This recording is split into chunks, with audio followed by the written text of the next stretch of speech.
News, सच जरूरी है। नमस्कार दर्शकों, ये है MNS न्यूज नेटवर्क। मैं हूँ आपके साथ आरती। आइए देखते हैं आज की कुछ खास खबरें। गैंगस्टर संजू माहेश्वरी जीवा हत्याकांड में सीएम योगी का बड़ा SIT करेंगी जांच। उत्तर प्रदेश की राजधानी लखनऊ में दिन दहाड़े एक बड़े गैंगस्टर की गोली मारकर हत्या कर दी।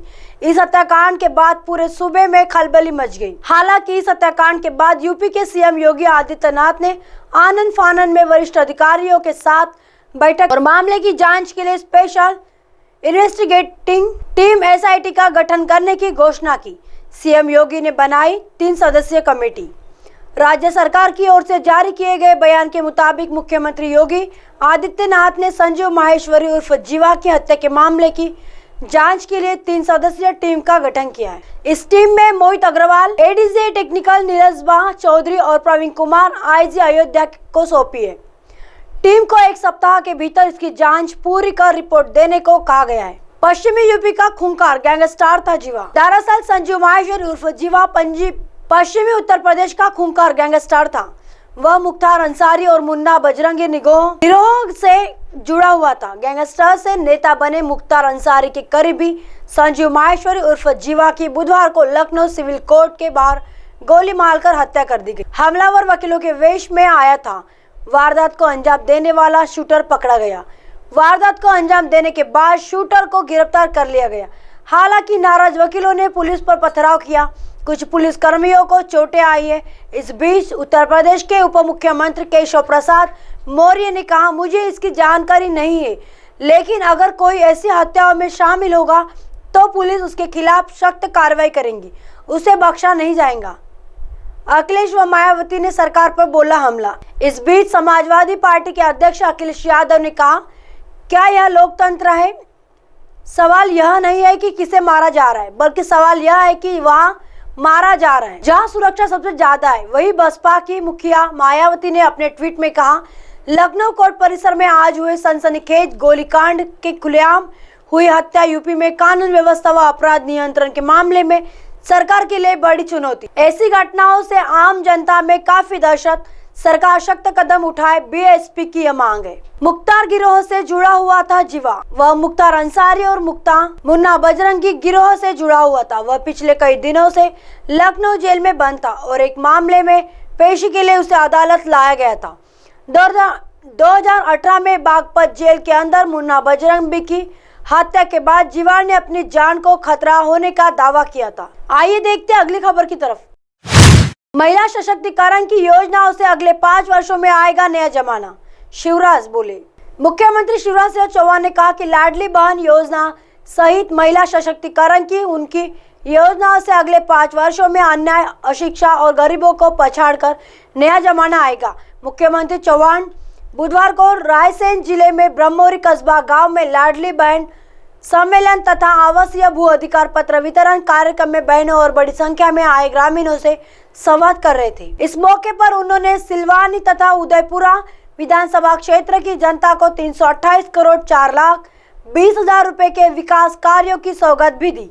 कार्यक्रम में 319 करोड़ रुपए से अधिक राशि के विभिन्न कार्यों का शिलान्यास तथा भूमि पूजन और 8 करोड़ 45 लाख रुपए से अधिक राशि के विभिन्न कार्यों का लोकार्पण भी हुआ।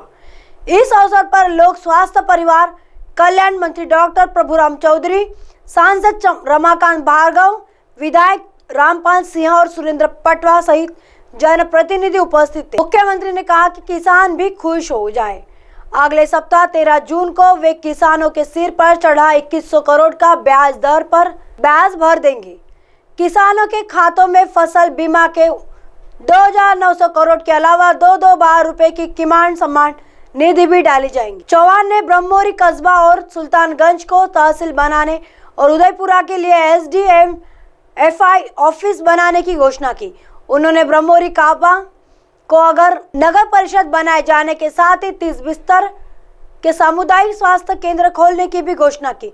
मुख्यमंत्री ने सिलवानी और बेगमगंज के कॉलेज को अगले सत्र के स्नातकोत्तर करने को भी घोषणा की।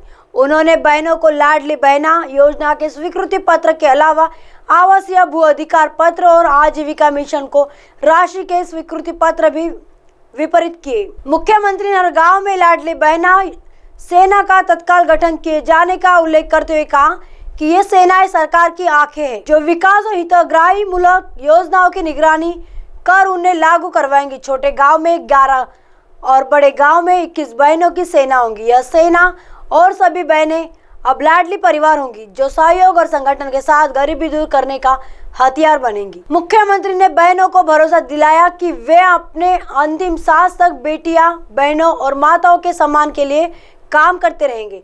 उन्होंने कहा कि लाडली बहन योजना सामाजिक क्रांति है और महिला सशक्तिकरण के नए युग का सूत्रपात है।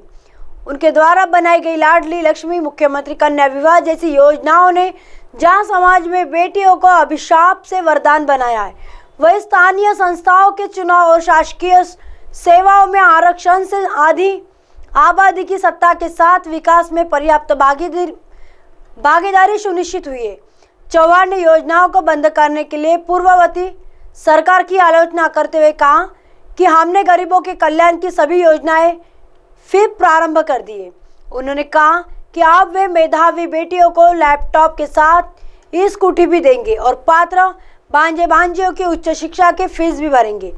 प्रदेश में कोई भी बेघर नहीं रहेगा और सरकार उन्हें भूखंडन नहीं देंगी। मुख्यमंत्री ने बहनों से कहा कि अब उन्हें अपनी छोटी छोटी जरूरतों के लिए मोहताज नहीं होना पड़ेगा।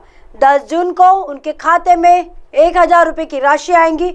उन्होंने 8 जून को लाडली बहना ग्राम सभा और 9 और 10 जून को उत्सव मनाने की अपील की। इससे पहले सभा को सांसद रमाकांत भार्गव और विधायक रामपाल सिंह ने भी संबोधित किया। आइए देखते हैं अगली खबर की तरफ। मोदी सरकार के 9 साल सुशासन गरीब कल्याण की आधारशिला, सुरेश कश्यप। हिमाचल प्रदेश के सांसद सुरेश कश्यप ने 9 साल बेमिसाल विकास नीति अवलोकन कार्यक्रम में शामिल होने कन्नौज पहुंचे। इस दौरान उन्होंने कहा कि बेटी सरकार के 9 साल सुशासन गरीब कल्याण की आधारशिला रखते। वही हिमाचल प्रदेश के सांसद ने हाईवे का निरीक्षण किया और हाईवे देखकर उन्होंने जमकर सराहना की। उन्होंने कहा कि मोदी सरकार के 9 साल में गरीबी के लिए तमाम योजनाएं चलाई। गरीबों को तमाम योजनाओं का लाभ मिला, जिनमें प्रधानमंत्री जन कल्याण योजना, प्रधानमंत्री शहरी व ग्रामीण योजना, तमाम योजनाओं का उन्होंने बखान किया और कहा कि लगातार गरीब कल्याण की योजनाओं का आयोजन किया जा रहा है। मोदी के नेतृत्व में देश लगातार विकास की ओर अग्रसर है। तेजी से सड़कों का निर्माण किया जा रहा है। वही सांसद सुब्रत पाठक ने कहा कि केंद्र की मोदी सरकार के 9 वर्ष की उपलब्धियों में से एक कन्नौज लोकसभा की बड़ी आज़ादी को प्रभावित करने वाली जीटी रोड जो अब शानदार एक्सप्रेसवे में बदल गई है। जिला अध्यक्ष नरेंद्र सिंह राजपूत, जिला महामंत्री सौरभ कटियार, जिला महामंत्री हरिबख्श सिंह, वीर सिंह, सचिन शर्मा, राजा पाठक, शिवेंद्र कुमार, आशुतोष मिश्रा, बुल्ली शुक्ला, मीडिया प्रभारी शरद मिश्रा, शिल्पी भारती, विशाल डुबे, विक्की गुप्ता, अशोक सिंह रहे। अब आप हमारे चैनल को आपके मोबाइल पर भी देख सकते हैं। मोबाइल ऐप पर देखने के लिए प्ले स्टोर से MNS news TV app download करें। इंस्टा, लिंक, ट्विटर, हाइको, फेसबुक और कई सोशल मीडिया के प्लेटफॉर्म पर हमारा चैनल उपलब्ध है। आप इसे यूट्यूब पर भी देख सकते हैं। आप हमारे चैनल को लाइव भी देख सकते हैं www.mnsnewstv.com पर। फिलहाल वक्त चला दर्शकों ब्रेक का। ब्रेक से लौटने के बाद देखिएगा देश और दुनिया की तमाम खबरें। बने रहिए MNS न्यूज पर। नमस्कार।